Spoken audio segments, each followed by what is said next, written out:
한번 따라가요. 기쁨과 성령이 충만하니라. 한번 합시다. 기쁨과 성령이 충만하니라. 여러분, 성령 충만하기를 주의 이름으로 기원합니다. 여러분, 성령 충만하십시오. 예수 믿는 사람은 하나님의 영으로 충만한 사람들입니다. 예수 믿는 사람들은 하나님의 영에 이끌려서 하나님이 원하시는 방법으로 하나님 뜻 안에서 살아가는 자들입니다.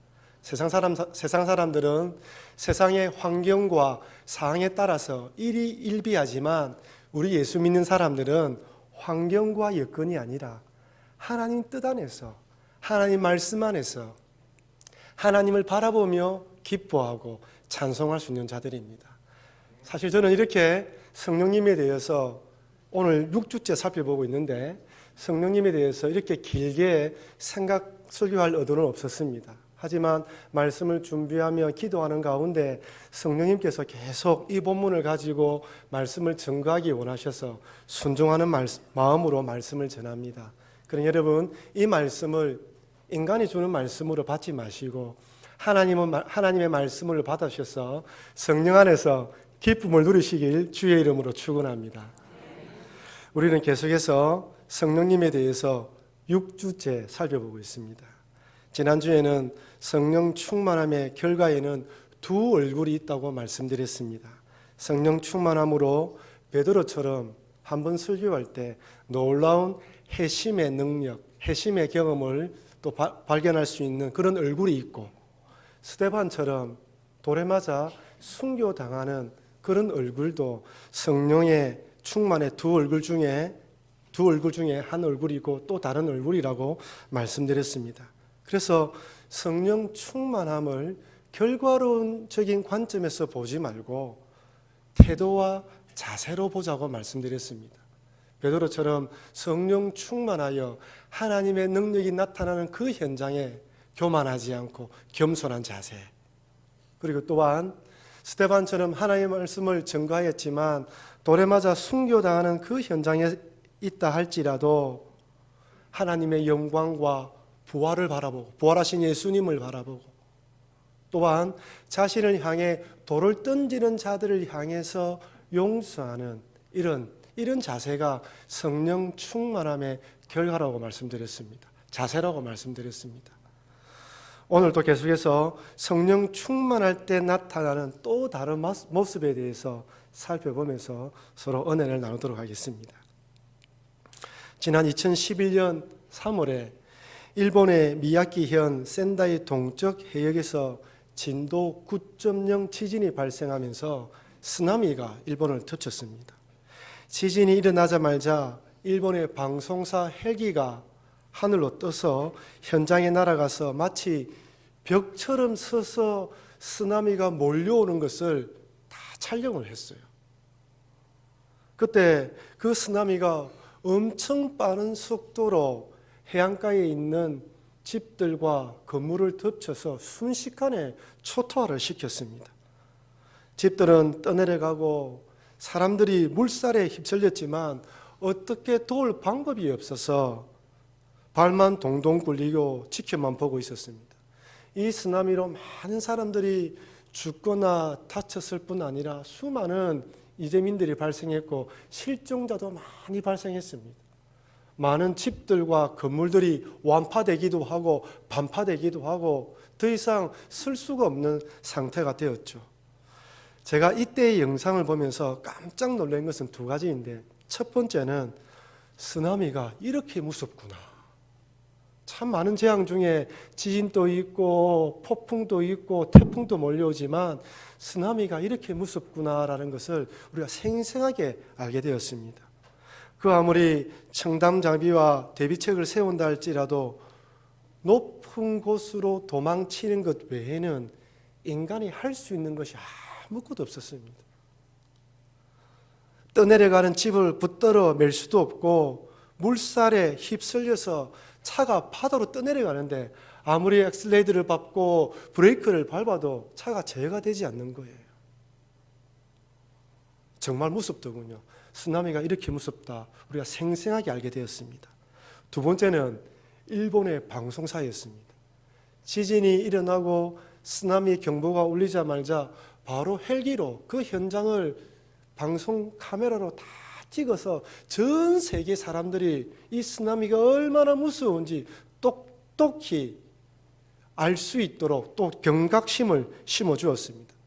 사실 2004년 12월 26일 인도양 해저에서 발생한 지진으로 그때도 쓰나미가 몰려와서 그 당시 28만 명의 사상자가 발생했습니다.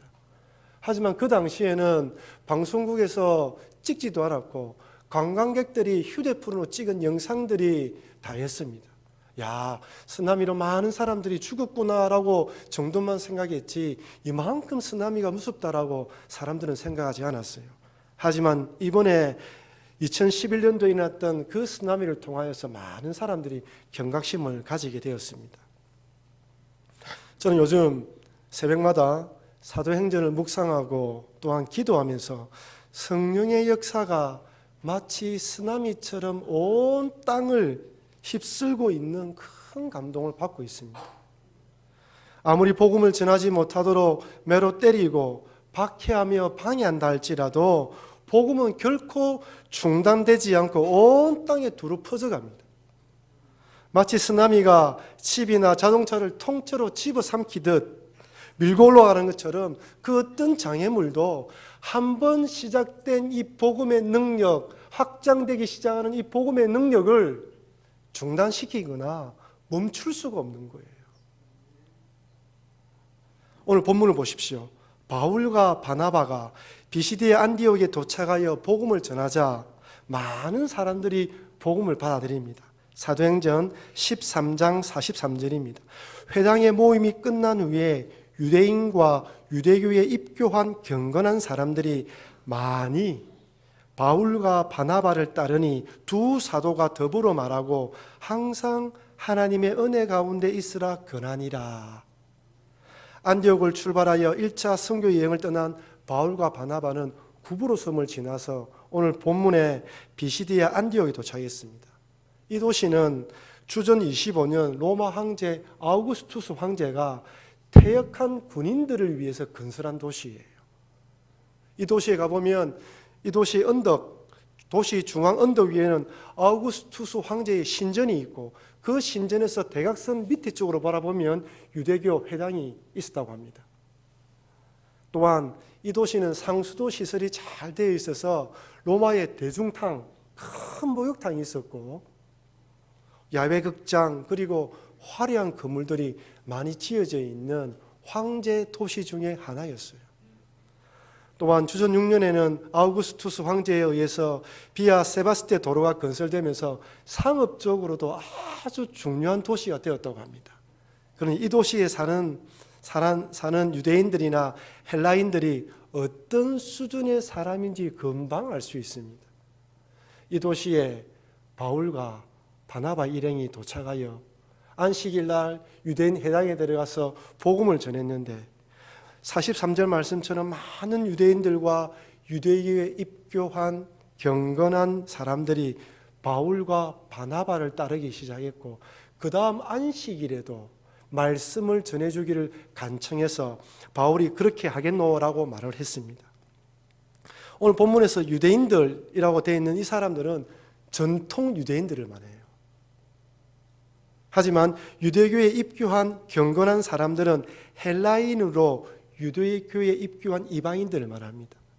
바울이 그 다음 안식일에도 말씀을 선포하기로 한 뒤에 이 이방인들이 비시디아 안디옥에 있는 이방인들에게 하나님 말씀을 듣도록 전도하고 권하여서 그 다음 안식일에는 온 시민들이 회당에 모였습니다.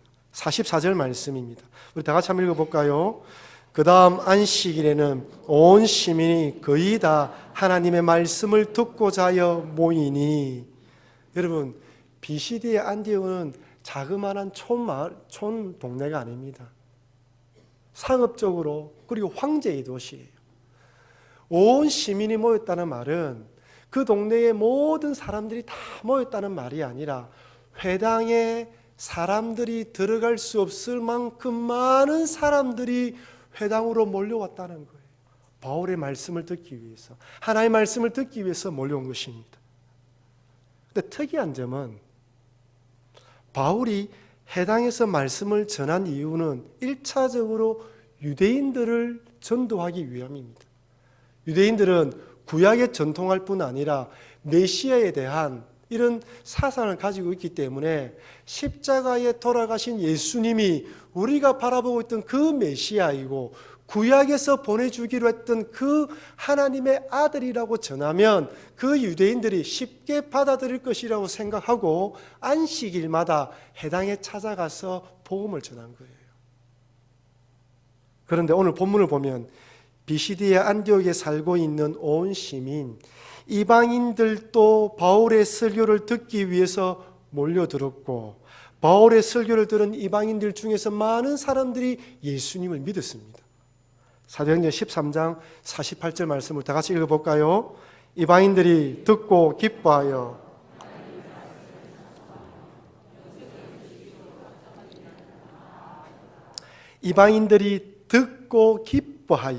하나님 말씀을 찬송하며 영생을 주시기로 작정된 자는 다 믿더라. 아멘입니까? 영생을 주기로 작정된 자는 다 믿더라. 구약에 정통하지 않고 더더구나 메시아에 대한 지식이 없던 이방인들도 영생을 받기로 작정된 자는 다 믿었습니다. 이것이 복음의 능력이에요. 유대인이나 헬라인이나 아무 상관이 없고 가난해도 부자라도 많이 배우든 많이 배우지 않든 정상인이든 장애인이든 어떤 차별과 구별이 없어요. 중요한 건 뭐라고요? 하나님이 믿기로 작정된 자는 다 믿게 된다는 것입니다. 여러분과 제가 이 자리에 앉아 있는 것도 하나님께서 영생을 주시기로 작정하셔서 선택했기 때문에 예수님을 믿었고 이 자리에 앉아 계심을 믿으시길 주의 이름으로 축원합니다. 그럼 이 구절은 우리에게 두 가지 귀중한 영적 교훈을 제공해 주세요. 첫 번째는 다 같이 한번 읽어보겠습니다. 구원은 철저하게 하나님께 달려있다. 여러분 이거 잊어버리면 안 됩니다. 내가 예수님 믿은 게 아니에요. 내가 이 자리에 앉아 있는 거 내가 좋아서 시간이 남아서 이 자리에 온 것이 아닙니다. 하나님이 여러분을 선택하셔서 이 자리에 앉아 있게 만드신 것입니다. 하나님께서 구원받기로 예정된 자는 다 믿게 하셨습니다. 신앙생활을 하다 보면 때론 하나님에 대한 믿음에 흔들릴 때가 있어요. 아무리 믿음 좋은 사람일지라도 말할 수 없는 고난과 역경과 어려움과 또는 실망과 낙심과 이런 것이 찾아오면 나도 모르게 낙심이 되어서 정말 내가 하나님 믿는 사람 맞나? 하나님은 정말 나를 선택하셨나? 이런 생각이 들 때가 있습니다. 이것은 여러분들만 가지는 것이 아니에요. 저도 마찬가지예요. 목사라도 낙심될 때가 없겠습니까? 사단이 우리의 신앙을 얼마나 많이 흔듭니까? 그런데 이때라도 이 말씀을 기억해야 돼요. 영생을 주시기로 작정된 자는 다 믿더라. 내가 믿은 것이 아니라 하나님께서 믿게 만들어서 이 자리에 앉게 만들었다. 하나님에 대한 깨달음이 있고 하나님에 대한 찬양할 마음이 있다는 것은 하나님이 나를 불러서 그렇다라는 것을 잊어버리면 안 됩니다. 그러면 이 믿음을 가지고 있으면, 이 믿음 안에 있으면 그 어떤 상황 가운데에서도 흔들리지 않고 힘들지만 주님을 바라볼 수 있게 되는 것입니다. 두 번째로 전도는 내가 설득하고 납득시켜서 예수님을 믿게 만드는 것이 아니다라는 거예요.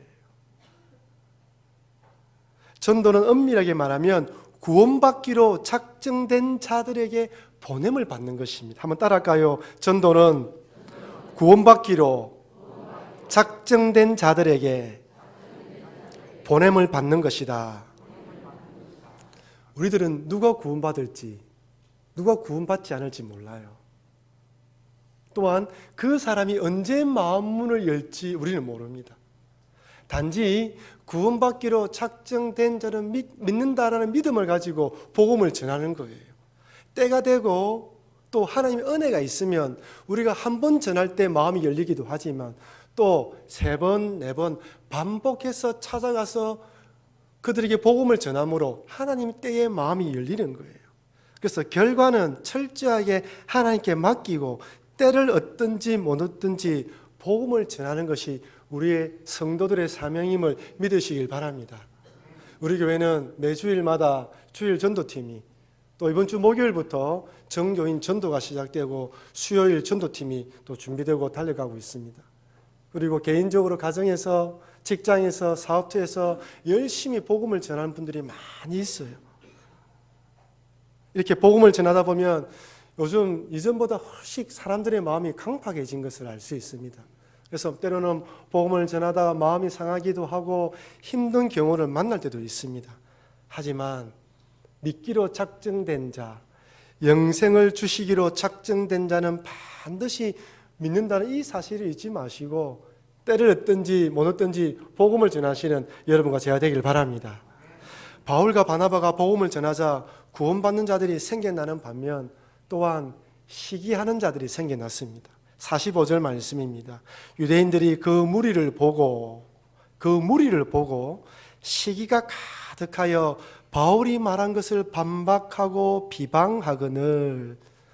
유대인들이 그 무리를 보았어요. 어떤 무리입니까? 수없이 많은 사람들이 몰려오는 그 무리들을 보고 시기가 가득했어요. 이 시기라고 번역된 헬라어의 원형은 젤로스인데 이 뜻의 의미가 무엇이냐면 끌어오르는 거예요.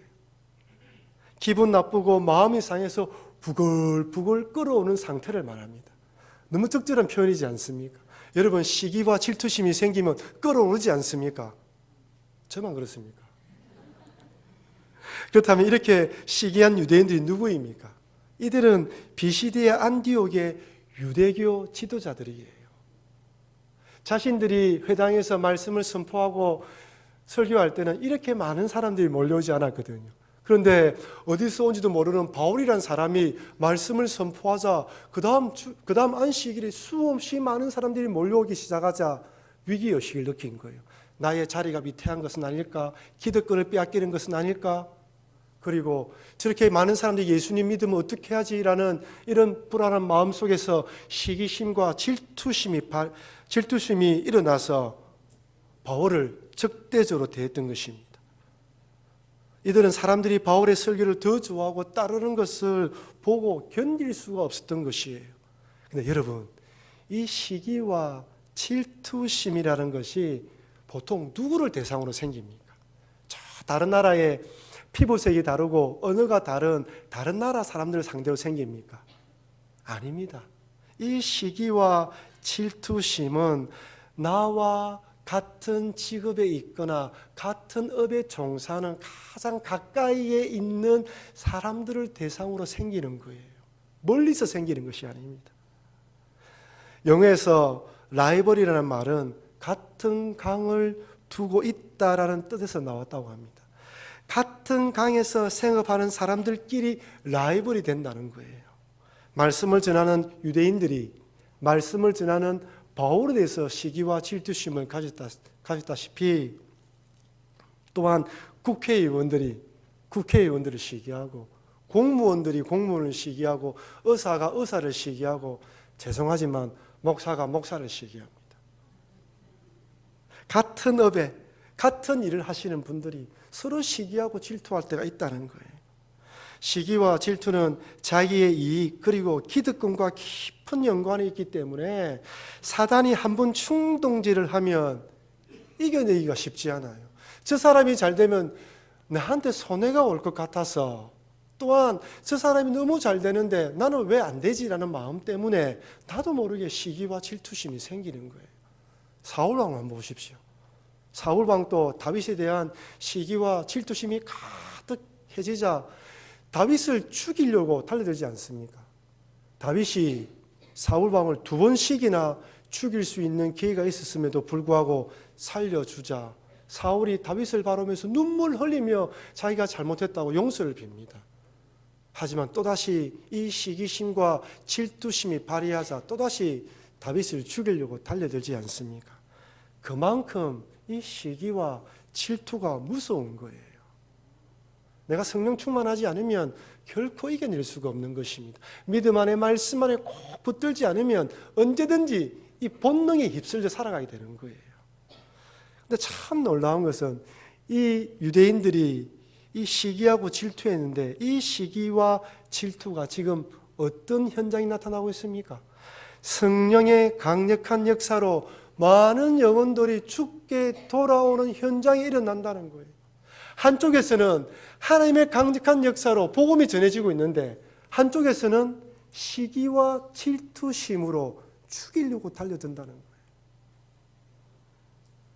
사도행전을 읽어보시면 아시겠지만 부흥의 현장에도 반드시 사단의 방해가 함께 일어난다는 것을 잊지 마시길 바랍니다. 뭔가 잘 되려고 하면 항상 방해하는 세력이 있어요. 그런데 성경의 결론이 무엇입니까? 여러분 49절 말씀을 우리 다 같이 한번 읽어볼까요? 주의 말씀이 그 지방에 두루 퍼지니라. 한번 더 읽어보겠습니다. 주의 말씀이 그 지방에 두루 퍼지니라. 아무리 유대인들이 반박하고 비방해도 복음의 확장을 막을 수 없습니다. 다이나마이트와 같은 성령의 능력을 중지할 수 없는 것이죠. 우리가 생각하기에 복음의 확장이 더뎌지고 열매가 없는 것처럼 보인다 할지라도 그러나 주의 말씀은 언제나 두루 퍼진다는 사실을 결코 잊지 마시길 주의 이름으로 축원합니다. 여러분, 하나님의 능력, 주의 말씀은 퍼져갑니다. 지금 또 곳곳에서 퍼져가고 있습니다. 이렇게 복음이 두루 퍼지자 유대 지도자들은 이번에는 바울을 박해하며 쫓아냅니다. 50절 말씀입니다. 이래 유대인들이 경건한 기부인들과 그 신의 유력자들을 선동하여 바울과 바나바를 박해하게 하여 그 지역에서 쫓아내니, 여기서 박해하며라고 번역된 이 단어는 단순히 말로 협박하고 경고했다는 것이 아니에요. 직접 신체적인 박해를 가했다는 거예요. 매를 때렸다는 것이죠. 채찍질을 가했다는 의미입니다. 유대인들은 평소에 알고 지냈던 로마의 기부인들과 관원들을 동원했습니다. 관원들을 동원했다는 것은 이 유대인들이 바울 일행을 고발했다는 거예요. 어떻게 고발했을까요?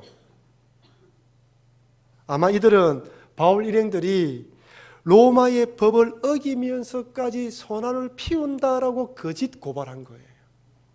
없는 사실을 지어낸 것이죠. 이들은 어떻게 해서든지 바울 일행들을 쫓아내기만 하면 기득권도 지킬 뿐 아니라 더 이상 복음이 전해지지 않을 것이라 생각하면서 거짓말까지 동원하여 바울 일행을 박해하며 쫓아냅니다. 그런데 이렇게 비시디의 안디옥을 떠나 이고니온으로 향하는 바울과 제자들은 오히려 기쁨과 성령이 충만했다고 성경은 기록합니다. 52절 말씀 같이 읽어보겠습니다. 제자들은 기쁨과 성령이 충만하니라. 한번 읽어볼까요? 제자들은 기쁨과 성령이 충만하니라. 아멘입니까? 박해를 받아 떠나야 하는데 어떻게 기쁨과 성령이 충만합니까? 이것은 앞뒤가 맞지 않는 말입니다. 분명 좋은 일, 복된 소식에 기뻐하는 것이 당연한 것인데 어떻게 이렇게 박해를 받아 떠나야 하는데 기뻐할 수 있단 말입니까? 여러분, 이것이 바로 성령 충만함의 또 다른 모습입니다. 성령 충만했던 스데반이 용서할 수 있었던 것처럼 또한 박해를 받아 쫓겨가더라도 기뻐할 수 있는 이유는 바로 성령 충만했기 때문입니다. 이렇게 쫓겨난다 할지라도 또 다른 곳에서도 복음이 두루 퍼져나가게 하실 하나님을 기대함으로 기뻐할 수 있었던 것이죠. 예수님을 구주로 믿고 성령 충만하면 사고관과 가치관과 그리고 보는 관점, 안목이 달라집니다. 실패와 성공을 보는 시각도 박해와 고난에 대한 태도와 자세도 달라지는 것이죠. 철저하게 하나님의 뜻, 하나님의 말씀이 두루 퍼지는 것으로 기쁨을 삼고 소망을 품게 됩니다. 그러니 어떠한 상황과 환경 속에서도 하나님의 뜻을 바라보며 기뻐하며 감사할 수 있는 것이죠. 그래서 여러분, 제가 반복해서 말씀드리지만 그래서 성령 충만함을 강구해야 됩니다. 성령 안에서 살아가야 됩니다. 성령 안에서 내가 머물 때 환경의 영향을 받지 않고 기뻐하는 신앙생활을 할 수 있는 것입니다. 현재 수요 기도회 때마다 저희들은 빌립보서를 묵상하고 있습니다. 아시다시피 이 빌립보서는 바울이 로마 감옥에 있을 때 빌립보 교회에 보낸 편지입니다. 총 넉장으로 구성된 이 빌립보서를 읽어보면 기쁨이라는 단어가 5번이 나오고 기뻐한다는 단어가 11번이 나옵니다. 또한 기뻐하고 기뻐한다라고 반복해서 사용하는 구절도 4번이나 나와요. 다시 말씀드리면 기쁨에 관한 단어가 총 16번이 나오는데 그 중에 4번이 기뻐하고 기뻐한다라고 반복해서 사용하고 있습니다. 이처럼 이 바울이 감옥에서 기뻐할 수 있다라고 고백한 이유도 바로 성령 충만함으로 하나님의 뜻을 바라보았기 때문입니다. 여러분, 성령 충만하지 않으면요, 하나님을 바라볼 수 없어요. 우리 인간은 본능적으로, 본성적으로 현실과 현재 상황을 바라보게 되어 있습니다. 그러니까 성령 충만하면 하나님의 뜻을 바라보게 되어 있는 거예요. 제자들이나 또한 사도 바울이나 스데반이나 동일하게 우리와 같은 성정을 가진 사람들입니다. 하지만 성령 충만함으로 바라봐야 할 하나님, 우리가 당연히 바라봐야 할 것을 바라보았고 그 믿음 안에서 기뻐했던 것입니다. 요즘 나라와 민족을 생각하면 한숨이 많이 나오시죠? 저도 한숨이 많이 나옵니다. 많은 분들이 지금처럼 우리나라를 이렇게 걱정한 적이 없다라고 말씀하십니다. 사업을 하시는 분들도, 가게나 장사를 하시는 분들도, 직장을 다니시는 분들도 요즘 경기가 너무 안 좋다라고 말씀하십니다. 교회적으로도 하나님의 은혜만을 바라봐야 할 우리 시기입니다. 이런 시국과 현상을 바라보면 하나님께서 정말 이 민족과 나라를 사랑하시는가? 정말 이 민족과 나라에 대한 하나님의 뜻이 있을까라는 이런 안타까운 마음과 참 절망의 생각이 들 때도 있습니다. 더 이상 역사하지 않을 것처럼 보이기도 합니다. 기쁨과 즐거움의 소리보다 한숨과 걱정이 온 나라와 교회 안에 가득한 것 같습니다. 그러나 여러분, 이런 상황에 살고 있다 할지라도, 이런 시기에 살고 있다 할지라도 오늘 52절 말씀을 결코 잊지 마십시오. 제자들은 기쁨과 성령이 충만하니라. 박해를 받고 채직을 맞고 쫓겨나야 되는 상황 가운데서도 기쁨과 성령이 충만했던 바울과 제자들. 여러분, 이것이 바로 성령 충만한 자들에게 주시는 하나님의 은혜이며 복입니다. 그래서 우리 하나님께서는 우리 교회 성도들에게, 아니 이 시기를 살아가는 우리 모든 성도들에게 성령 충만함을 강구하라고 말씀을 주시는 것 같습니다. 사랑하는 성도 여러분, 한번 시작된 복음의 능력을 그 어떤 것도 막을 수도 중지할 수 없습니다. 지금도 전 세계 곳곳에 선교사님들과 주의 종들로 인해서 복음이 퍼져갈 뿐 아니라 한번 믿기로 작정된 자는 구원받고 있습니다. 그러니 담대하게 복음을 전하실 뿐 아니라 전 세계에 흩어져 있는 선교사님들의 사역을 위해서 기도해 주시길 바랍니다. 아울러 복음이 전해지는 현장에는 사단마귀의 역사도 방해 공작도 일어난다는 것을 잊지 마시고 이때라도 성령 충만하여 기뻐하시는 여러분과 제가 되길 바랍니다. 오직 성령으로 충만할 때 용서할 수 있고 기뻐할 수 있다는 사실을 잊지 마시고 성령 충만함으로 모든 상황 속에서도 승리하시는 여러분과 제가 되길 주의 이름으로 축원합니다.